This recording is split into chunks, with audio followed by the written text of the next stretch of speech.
And hello, welcome to Rawlz Video Blog number 6. Look how far we've come. And yes, to get things started, I did in fact buy a banjo. People have been asking me that ever since I posted that vague picture. And I thought it was pretty self-explanatory that, yes, I bought a banjo. Yes, my wife was furious. And yes, it was an incredibly stupid purchase. So everyone's been asking, so what's the story? So what leads you to buy a banjo? I dreamt about it. Remember, I vlogged about that a couple weeks back? Yes, I bought a banjo based on a dream I had. There's no other way the story could be dumber. That's it. That's all there is to it. I dreamt I could play the banjo. I found out I couldn't play the banjo, but I bought one anyway. So basically what happened is I was at work one day, and I was laughing with a coworker about, oh, how stupid it is that I even debated buying a banjo just because I dreamt it. And he said, well, you know what? My biggest regret is that I never learned to play the banjo. And I started thinking, I was sitting there, I was like, well, I don't want to end up like that. I don't want to have my biggest regret being that I never learned to play the banjo, even though fate tried to tell me that I needed to play the banjo. And plus, I mean, I don't want to end up like that guy, 5 years younger than I am currently, and having the world's greatest regret being never learning to play a banjo. So I thought to myself, that's silly, that's stupid, buying a banjo because I dreamt it. And I immediately left and went back to Merle's Music, remember the place where they forced me to pay for the strings that I broke the last time I visited, and picked up a banjo against their wishes. So I walked in. That's all I can do, by the way. That's like 3 weeks, and that's all I can do is that. And I've already broken 2 of these picks just trying to do that. So anyway, so I walked in. The same guy that saw me last time was there. And I could tell he knew that I was in no way serious. And that irritated me, because he was treating me like I was just, just a tourist, just a guy that travels around looking at banjos, one of those guys, the kinds you read about on the internet. And so then that irritated me, the fact that he wasn't taking me seriously, the fact that I was asking him educated questions that I had read on Yahoo Answers, and he wasn't taking me seriously. So I got aggravated, and I told him I will take your most expensive banjo, and that's what I got. So yes, I bought a banjo with all the fixins. I told him, load me up with everything. I got a case. You can see the case sitting behind me. I got these picks, which are the coolest things ever. Even if you don't end up playing the banjo, you should buy some of these, because it's really cool to tap around on stuff. It makes you feel very professional. And it turns out I used to be wearing them the wrong way. I had them on backwards, like kitty cat claws. So yeah, I did not buy, however, any sort of music books, any sort of DVDs, any sort of instructional anything to help me learn to play the banjo. So basically, what it's been is, part of my banjo learning experience has been arguing with my wife about, the fact that I purchased an incredibly expensive banjo without even giving her a hint that I was doing this. And then the other half of my banjo self-teaching experience has just been me doing this.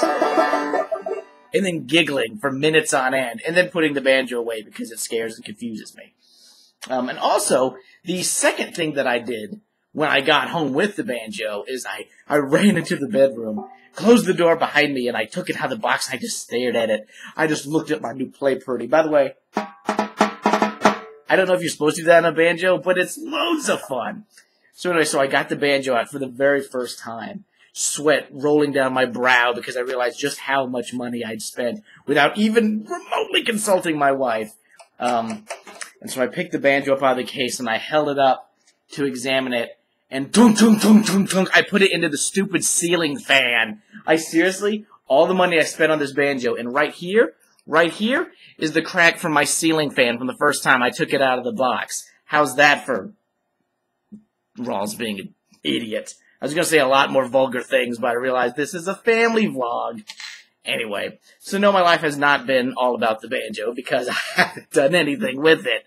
I also had, once again, as always, because I love you, an incredibly awkward experience out in public with people.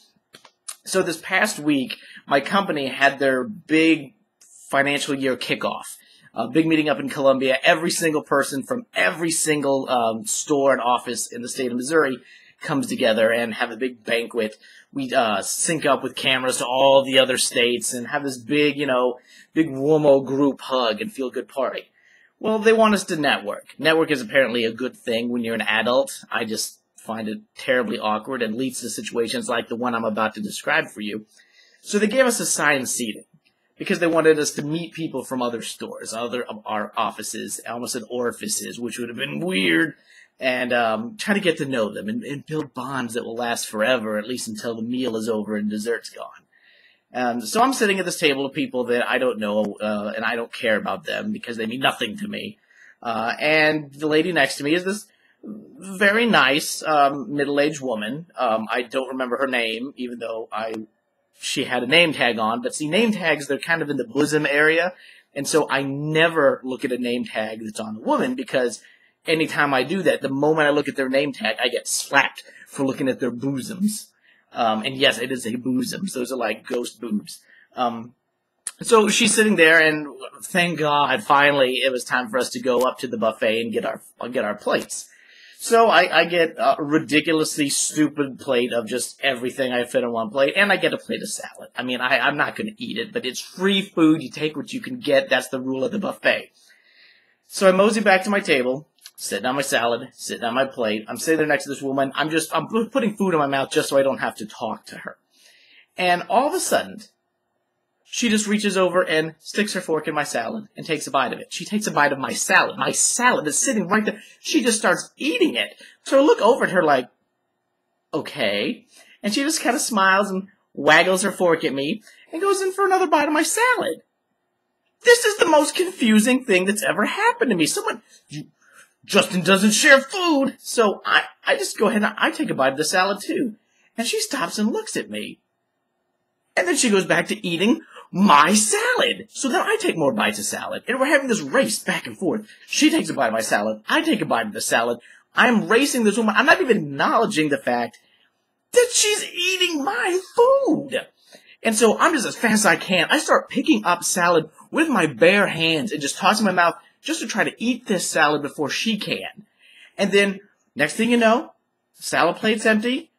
She looks at me like I'm a psychopath, grabs her stuff and moves, and just goes and stays and eats at the bar. I mean, there's like hundreds of people in this place, and she's the only person that abandons her table because apparently she had robbed me of all my salad and her job was done.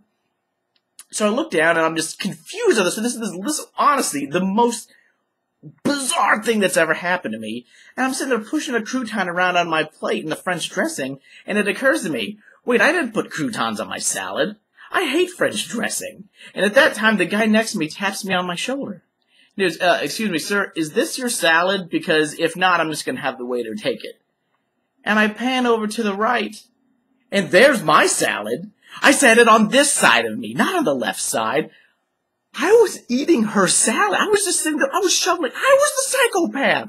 I was shoveling her food in my face and just looking at her like, now what you gonna do?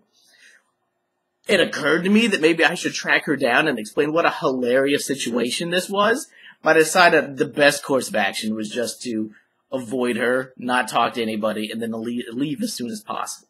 So I can only imagine right now there's this reputation spreading around the state that I'm some sort of bizarre food thief, that if you sit next to me, I'm going to just look you right in the eye and just start eating your food. So I honestly think there's no way that that could have gone worse. Well, unless I had actually been sucked into conversation and had started telling a story about, oh, I don't know, awkward haircuts, my pants falling down at Walmart, perhaps losing a banjo, or getting stuck in a car wash. In hindsight, there's a lot of other ways that dinner could have gone far worse. But, well, thanks for tuning in. Once again, hopefully this uploads correctly because that has been my ongoing nightmare and the reason I haven't done these more often.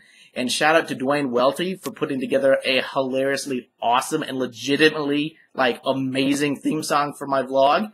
And hopefully you'll see it on here soon once I figure out how to actually make this in any way remotely professional. All right, you guys take it easy.